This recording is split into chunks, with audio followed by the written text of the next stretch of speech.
बर्बाद है। जब बच्चा जितने लड़के तो हमें अब कमाई धमाई जानवर तनाव राखे रहें तो हम बच्चा देते चले जाए उधियारे नहीं होते वही थे।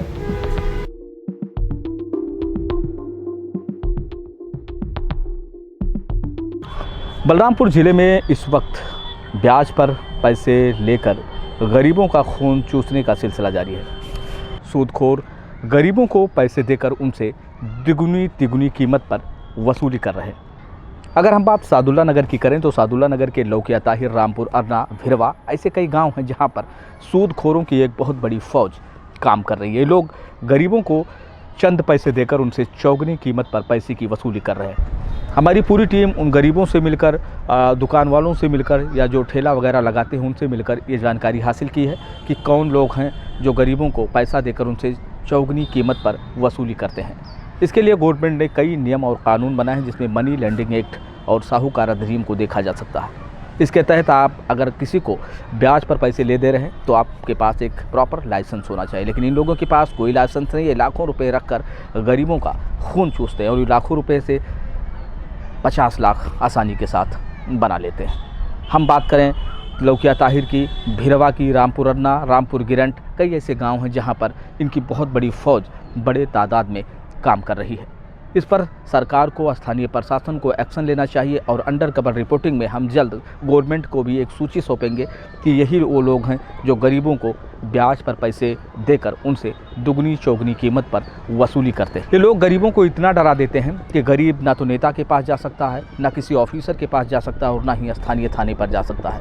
इसलिए वो गरीब ज़िंदगी भर कमाता है और इनको सूद के रूप में यानी ब्याज के रूप में वो पैसे देता रहता है, फिर भी इनके रकम कंप्लीट नहीं होते हैं। उत्तर प्रदेश के बलरामपुर में इस समय अवैध सूदखोरों के धंधे का ऐसा मकड़जाल फैला हुआ है जिसमें फंसने के बाद बाहर निकल पाना मुश्किल है।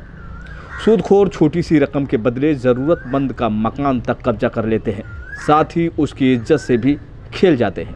अनेक लोग इन सूदखोरों के जाल में फंसकर अपना मकान और इज्जत गंवा चुके हैं। दरअसल साहूकारी का धंधा करने के लिए सरकार से लाइसेंस लेना पड़ता है जिसमें सूद की प्रतिशत तय होती है और उससे ज़्यादा ब्याज साहूकार नहीं ले सकता। बलरामपुर में साहूकारी का यह धंधा बड़े पैमाने पर अवैध रूप से चल रहा है। छोटे मोहल्लों से लेकर पॉश कॉलोनियों तक में इन साहूकारों की पकड़ है। ज़रूरत के चलते इन साहूकारों की शरण में लोग आते हैं और ब्याज पर इनसे रुपया हासिल कर लेते हैं, लेकिन साहूकारों से सूद लेने का खामियाजा उन्हें अपना मकान, इज्जत गंवाकर भुगतना पड़ता है। आपकी जानकारी के लिए बता दें कि ऐसा ही एक मामला एक रिक्शे वाले के साथ हुआ जहां पर रिक्शा चालक अनीस ने अपनी बच्ची की बीमारी में एक सूदखोर से 30,000 रुपये का कर्ज लिया था। साहूकार ने उससे उसका मकान एग्रीमेंट करा लिया था। अनीस साहूकार के रुपए नहीं लौटा पाया, जिस पर साहूकार का ब्याज समेत कर्ज 4 लाख रुपए हो गया। अनीस ने अपना मकान साहूकार को सौंप कर अपनी जान छुड़ाई। इस तरह कई मामले इस जिले में फैले हुए हैं। जी हां, थाना सादुल्ला नगर के अंतर्गत लौकिया ताहिर, भिरवा, रामपुर अरना, रामपुर गिरंट, सादुल्ला नगर में कई ऐसे लोग हैं जो ब्याज पर पैसा देकर गरीबों का खून चूस लेते हैं। इन लोगों ने गरीबों का खेत, ज़मीन, जेवर, यहाँ तक कि गाड़ियाँ भी उनसे छीन ली है। कल रामपुर अरना में एक महिला मुझे रोती हुई मिली। आइए दिखाते हैं आपको ये रिपोर्ट। पैसा हुआ तो जौन हम मूलधन दियन वक़्त दिए के वैसे फादिल दियन बेटा, हाँ मूलधन दियन फादिल दियन। अब कहीं तक कि जो वैसे चक ब्याज वाला बच्चा तो क्यों कहा था मार 20,000 है, क्यों कहा था 25,000 है, क्यों कहा था 15,000। यानी पूरा घर बर्बाद हो गया ब्याज देने में। बर्बाद है। जब बच्चा जितने लड़के तो हमें अब कमाई धमाई जानवर तनाव राखे रहें तो हम बच्चा देते चले जाए उधियारे नहीं होते वही थे।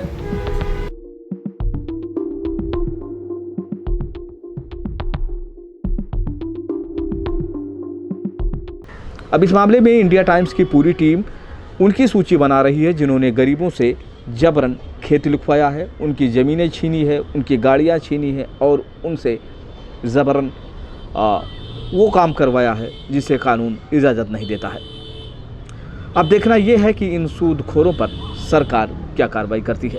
अगर आप भी इस तरह की परेशानियों से जूझ रहे हैं तो आप हमें कॉल करें, हम आपकी पूरी मदद करने की कोशिश करेंगे। जी हाँ, हमारा कॉन्टैक्ट नंबर है 9454434926। अगर किसी तरह की कोई समस्या होती है तो आप हमें अपना डिटेल्स या सूदखोर का डिटेल्स इस पर व्हाट्सएप मैसेज कर सकते हैं। हम पूरी कोशिश करेंगे कि सरकार से मिलकर, पुलिस प्रशासन से मिलकर आपको न्याय ज़रूर दिलाएंगे।